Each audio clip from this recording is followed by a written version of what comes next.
A religious group poisoned 751 people in a small American town. This happened in Oregon in 1984. It was the first bioterror attack on United States soil. The story sounds impossible, but every word is true. In the late 1970s, a spiritual teacher from India was building a massive following. His name was Shree Rajneesh. People called him the sex guru. He mixed Eastern meditation with total personal freedom. His teachings shocked everyone. He talked openly about sex. He attacked all major religions. He loved money and luxury while calling himself spiritual. Thousands of followers joined him from around the world. They wore bright orange and red clothes. Each person wore a necklace with his photo.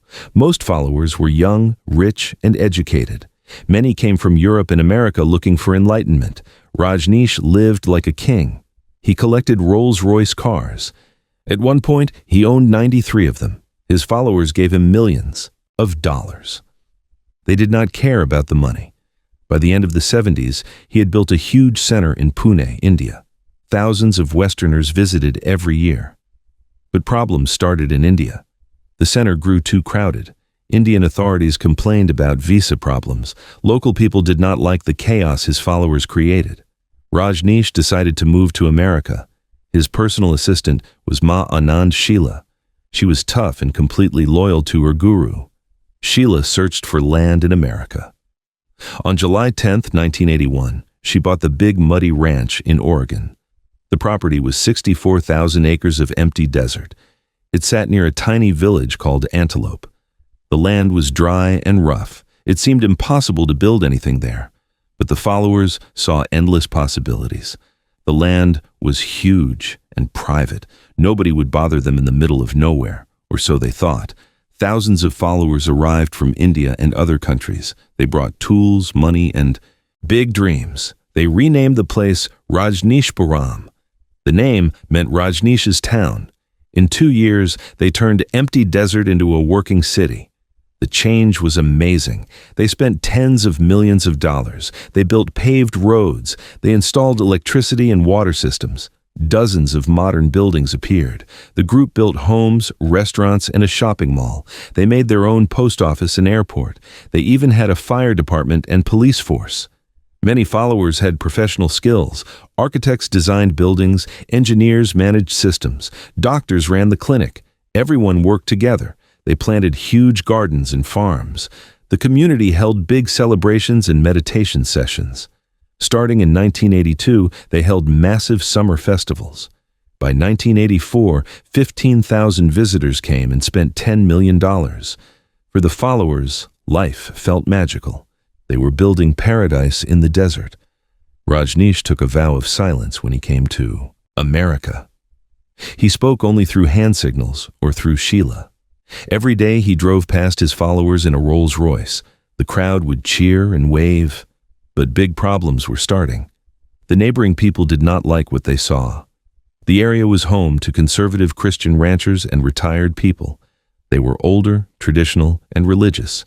They had nothing in common with the young international group. Most followers were from cities, ate no meat, and came from overseas. They practiced free love and unusual beliefs. Their leader mocked Christianity openly. The two groups clashed immediately. Curiosity turned into fear and anger very fast. The first big fight was about land laws. The ranch was zoned for farming only. It could legally house just a few people for farm work. It was not zoned for a city of thousands. Oregon had strict rules about this. The leaders said their buildings were for farming and religion, but inspectors saw thousands of people living there. This broke the law. Officials said they could not run such a big town on farmland. The group needed a solution. They came up with a bold plan. They would take over the nearest real town. A few miles away sat the tiny town of Antelope, Oregon. About 50 people lived there. Antelope barely existed. It had one street with a cafe, a store, and some homes, but it was a legal city. That was exactly what they needed. In late 1981 and early 1982, followers started buying property in Antelope. Sheila sent about 60 people to move there in April 1982. More red-dressed people kept coming. Soon they outnumbered the original residents. The longtime citizens watched in horror. They knew what was happening. The cult was taking their town. In 1982, the locals tried to fight back. They voted to dissolve the town. If Antelope stopped being a legal city, the cult could not control it. But the plan failed. So many cult members were now legal residents. They simply voted no. The newcomers had the majority. Next, the cult members ran for town council seats. They won easily. They now controlled the town government. In 1984, the cult-controlled council did something cruel. They renamed Antelope to Rajneesh. The town cafe and store got new names. The old Antelope store became Zorba the Buddha, a cult-themed restaurant and gift shop. For the original residents, this was terrible. Their town was stolen. Most were old people who had lived there for decades. They felt harassed and out of place. One by one, they sold their homes and left.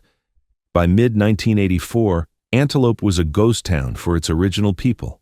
The cult had completely taken over. These events made everyone angry. Local ranchers saw the cult as invaders breaking the law. The cult saw local people as enemies. Both sides grew more hostile. The situation was heading toward violence. By 1983, Sheila wanted more than just Antelope. She wanted control of Wasco County. The ranch and Antelope were in Wasco County. If the cult could win county government jobs, they could protect themselves from outside interference. County elections were coming in November 1984. Sheila made a plan. It was smart, but very wrong. In spring 1984, the cult started bringing thousands of homeless people from across America.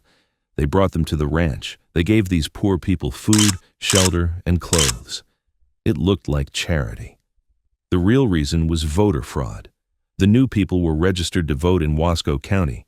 As ranch residents, they could legally vote. The goal was simple: get more pro-cult voters before the election. If enough homeless people voted for cult candidates, they could win control of the county. Oregon authorities found out about the scheme. The county clerk made new voters prove they really lived there and planned to stay. Many homeless people could not prove this. They were brought under false reasons. They had no plans to stay in Oregon. The voter plan fell apart. The scheme was exposed and embarrassed the cult. Around this time, the cult became more dangerous. They bought many guns. They trained an armed security force. They said the weapons were for defense. They feared attacks from outsiders. By late 1984, both sides were very paranoid. The situation was about to explode. After 1,200 words, hit that subscribe button. This story gets even crazier. You want to see what happens next. Frustrated by legal problems and the failed voter plan, Sheila and her inner circle decided to do something horrible. Their idea was terrifying. Make local people too sick to vote. If many non-cult voters were sick on election day, cult candidates might win. This evil plan became the biggest bioterror attack on American soil. They chose Salmonella bacteria as their weapon. This germ causes food poisoning. In summer 1984, cult medical staff ordered Salmonella from a Seattle company. They grew the bacteria in a secret lab on the ranch. At least 12 people helped plan the attack. A small group handled the germ growing and attacks. The main planners were Sheila and a nurse named Ma Anand Puja, who ran the clinic. They tested small attacks first. On August 29, 1984, 2 county officials visited the ranch. They got glasses of water with salmonella in them. Both got very sick. One went to the hospital. They did not know they were poisoned on purpose. Next, they attacked the Dalles. This was the biggest town in the county. They spread salmonella on produce in grocery stores. They put germs on doorknobs. They even put bacteria on toilet handles at the courthouse. These attacks in early September made a few people sick, but not enough people got sick to affect the election. They needed a bigger attack. In late September 1984, cult members carried small plastic bags into restaurants in the Dalles. The bags had brown liquid with salmonella. They called it salsa. At 10 restaurants, they targeted salad bars. They poured or sprayed the salmonella liquid on fresh salad, vegetables, dressings, and other food. Over the next weeks, many people in the Dalles got mysteriously sick. By the end of September 1984, 751 people had severe salmonella poisoning. They suffered diarrhea, fever, stomach pain, nausea, and vomiting. 45 people went to the hospital. The outbreak was massive. At first, nobody knew why. Health officials thought it was normal food poisoning. The Oregon Health Authority and the Centers for Disease Control came to investigate. They found salmonella bacteria. They noticed many sick people had eaten at salad bars. They thought it was poor hygiene or an accident. Nobody imagined deliberate poisoning. But many local people suspected the cult.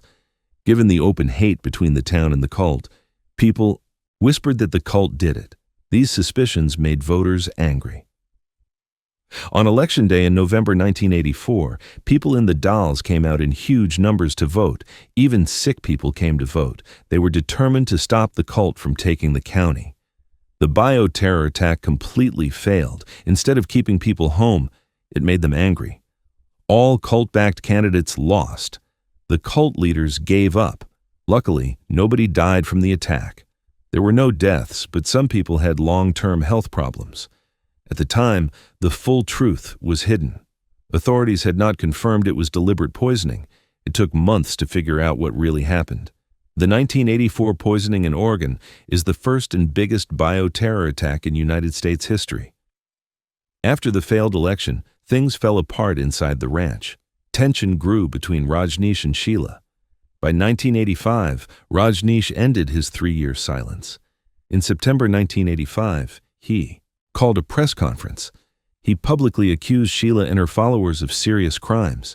He said they did the mass poisonings, tried to murder people, committed arson, and illegally wiretapped phones. He said he knew nothing about it. He was blaming his former assistant to save himself. Just days before, Sheila and her top helpers had fled the ranch. On September 13, 1985, they flew to Europe with cash and documents. Their secret escape showed they knew the police were coming. Rajneesh's accusations alerted law enforcement. Oregon's Attorney General made a task force with the FBI and state police. In late September and October 1985, agents searched the ranch. What they found proved the accusations true.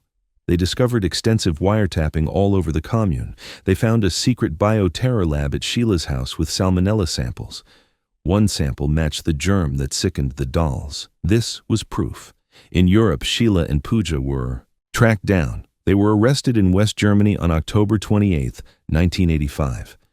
They were brought back to America. Instead of going to trial, Sheila made a deal. She and Pooja each pleaded guilty to attempted murder and assault.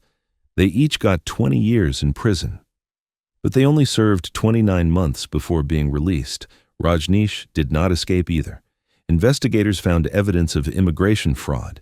He had arranged fake marriages for foreign followers to keep them in America. Authorities charged him with these crimes. Knowing arrest was coming, he tried to flee in late October 1985. He got on a private jet with followers and lawyers. He was heading to Bermuda, but federal agents caught him. On October 28, 1985, he was arrested in North Carolina when his plane stopped for fuel. He was brought to Portland, Oregon, to face 35 charges.